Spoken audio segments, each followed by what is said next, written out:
সরকারি ধান ক্রয় সেন্টারে ধান বিক্রি করবার জন্য যারা ইপ্যাডি পোর্টাল থেকে রেজিস্ট্রেশন করেছেন, রেজিস্ট্রেশন করবার পর আপনাদের সবথেকে যেটি বড় কাজ হচ্ছে সেটি হচ্ছে সার্টিফিকেট ডাউনলোড করা। সার্টিফিকেট ডাউনলোড করবার পর আপনার ডেট শিডিউল করে তারপরে সরকারি ধান ক্রয় সেন্টারে ধান বিক্রি করতে পারবেন। এবং রেজিস্ট্রেশন থেকে শুরু করে সার্টিফিকেট ডাউনলোড করা, ডেট শিডিউল করা, সমস্ত কিছুটাই কিন্তু আপনারা অনলাইনের মাধ্যমে ইপ্যাডি পোর্টাল থেকে করতে পারবেন। আজকের এই ছোট্ট ভিডিওর মাধ্যমে আপনাদেরকে দেখাবো যারা ইপ্যাডি পোর্টালে রেজিস্ট্রেশন করেছেন তারা কিভাবে কিষাণ মান্ডি সার্টিফিকেটটাকে ইপ্যাডি পোর্টাল থেকে ডাউনলোড করবেন।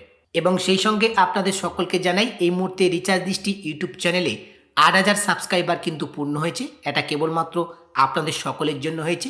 এর জন্য আপনাদের সকলকে জানাই অসংখ্য অসংখ্য ধন্যবাদ। এখন কিষাণ মান্ডি সার্টিফিকেটটাকে ডাউনলোড করবার জন্যই সর্বপ্রথম আপনারা ইপ্যাডি পোর্টালে ভিজিট করবেন। এরপর বাম পাশের দিকে ফার্মার সার্ভিসের ঠিক নিচে দেখবেন REG সার্টিফিকেট ডাউনলোড বলে একটি অপশান রয়েছে, অর্থাৎ রেজিস্ট্রেশন সার্টিফিকেট ডাউনলোড। এই অপশানটির উপরে ক্লিক করবেন। নেক্সট পেজ আপনাদের সামনে এভাবেই ওপেন হবে। বাম পাশের দিকে রয়েছে রেজিস্ট্রেশন নাম্বার। আপনারা এই রেজিস্ট্রেশন নাম্বার দিয়ে সার্টিফিকেটটাকে ডাউনলোড করতে পারেন।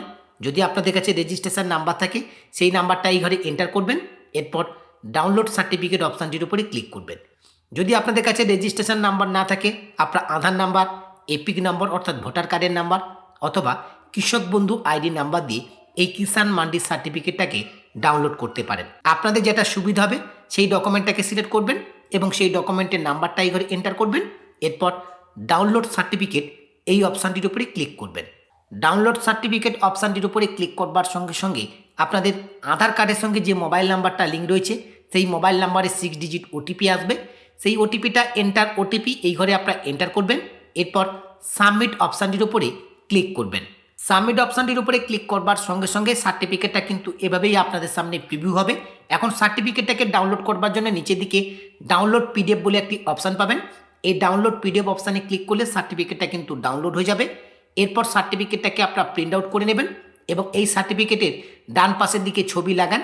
এই জায়গায় আপনি আপনার রিসেন্ট একটি কালার ফটো এখানে অ্যাটাচ করবেন এবং এই সার্টিফিকেটের মিডিল পোর্শনে আপনি দেখতে পাবেন কৃষকের স্বাক্ষর। এই জায়গায় আপনি আপনার সিগনেচার করবেন এবং ডান পাশের দিকে রয়েছে ক্রয় কেন্দ্রের আধিকারিকের স্বাক্ষর। যখন আপনি সরকারি ধান ক্রয় সেন্টারে ধান বিক্রি করবার জন্য ডেট শিডিউল করবেন এবং যেই ডেটে আপনি ধান বিক্রি করতে যাবেন সেই দিন এই সার্টিফিকেটটাই কিন্তু ক্রয় কেন্দ্রের আধিকারিক স্বাক্ষর করে দেবে। এইভাবে আপনার মোবাইল, কম্পিউটার, ল্যাপটপ যাদের যেটি রয়েছে সেটি থেকে খুব সহজে কিষাণ মান্ডি সার্টিফিকেটটাকে ডাউনলোড করে নিতে পারবেন। আশা করছি সম্পূর্ণ প্রসেসটি আপনাদেরকে বোঝাতে পেরেছি। আপডেটটি ভালো লাগলে অবশ্যই ভিডিওতে একটি লাইক করে এই ভিডিও লিঙ্কটি অন্য বন্ধুদেরকে শেয়ার করবেন। পাশাপাশি আপনাদের সকলকে জানিয়ে রাখি, অনলাইন রিলেটেড সমস্ত রকমের কাজ আমি কিন্তু অনলাইনের মাধ্যমে করে থাকি। আপনাদের যদি কোনো কাজ নির্ভুলভাবে আমার থেকে করানোর প্রয়োজন বোধ বলে মনে হয়, আপনারা কিন্তু সরাসরি আমার সঙ্গে যোগাযোগ করতে পারেন। আমার সঙ্গে যোগাযোগ করবার জন্য এই ভিডিওর ডেসক্রিপশন বক্সে আমার হোয়াটসঅ্যাপ এবং টেলিগ্রাম গ্রুপের লিঙ্ক আপনারা পেয়ে যাবেন। আজকের ভিডিওটি এখানে শেষ করছি। দেখা হচ্ছে পরবর্তী ভিডিওতে নতুন একটি আপডেট নিয়ে। সেই নতুন ভিডিওর আপডেট সবার আগে পেতে রিচার্জ দৃষ্টি ইউটিউব চ্যানেলটিকে সাবস্ক্রাইব করে পাশে থাকা নোটিফিকেশানটা অন করে রাখবেন। সকলে ভালো থাকবেন, সুস্থ থাকবেন। ধন্যবাদ।